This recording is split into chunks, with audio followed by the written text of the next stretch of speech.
புத்தாண்டு விடுமுறையை கொண்டாட வேலூர் கோட்டையில் காலை முதல் குடும்பத்துடன் சுற்றுலா பயணிகள் கூட்டம் அலைமோதி காணப்பட்டது.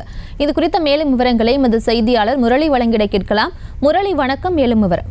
கனிமொழி, 2024 புத்தாண்டு தினத்தையொட்டி தற்போது வேலூர் கோட்டையில சுற்றுலா பயணிகள் கூட்டம் அலைமோதி வருகிறது. அதாவது 2024 புத்தாண்டை கழிக்கும் வகையில இந்த வேலூர் கோட்டையில தற்போது ஏராளமான பொதுமக்கள் புத்தாண்டை கழித்து கொண்டாடி வருகிறார்கள். அதாவது இன்று காலை முதலே சுற்றுலா பயணிகள் தங்கள் குடும்பத்தோடு இந்த வேலூர் கோட்டைக்கு இந்த சுற்றுலா தலத்துல அந்த புத்தாண்டை கொண்டாடி மகிழ்ந்து வருகிறார்கள். இந்த தமிழகத்துல பள்ளி கல்வியாளர்களுக்கு அரையாண்டு விடுமுறை விடப்பட்ட நிலையிலும் இந்த கிறிஸ்துமஸ் மற்றும் புத்தாண்டு விடுமுறைகளும் தொடர்ந்து வந்ததால் கடந்த ஒரு வார காலமாக தமிழகத்துல பல்வேறு இடங்கள்ல சுற்றுலா பயணிகள் அலைமோதி கொண்டிருக்கிறார். அந்த வகையில இன்று புத்தாண்டு விடுமுறையை கொண்டாடும் விதமாக அந்த வேலூர் மாவட்டத்தில் உள்ள இந்த சுற்றுலா தலங்களில் சுற்றுலா பயணிகள் வருகையானது அதிகரித்து காணப்படுகிறது.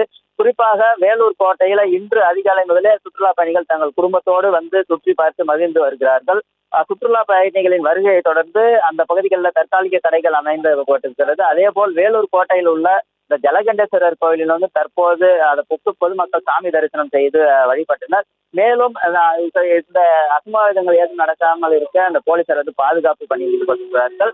இந்த நிலையில இந்த வேலூர் கோட்டையில தற்போது சுற்றுலா பயணிகள் இந்த புத்தாண்டை கழித்து மகிழ்ந்து வருகிறார்கள்.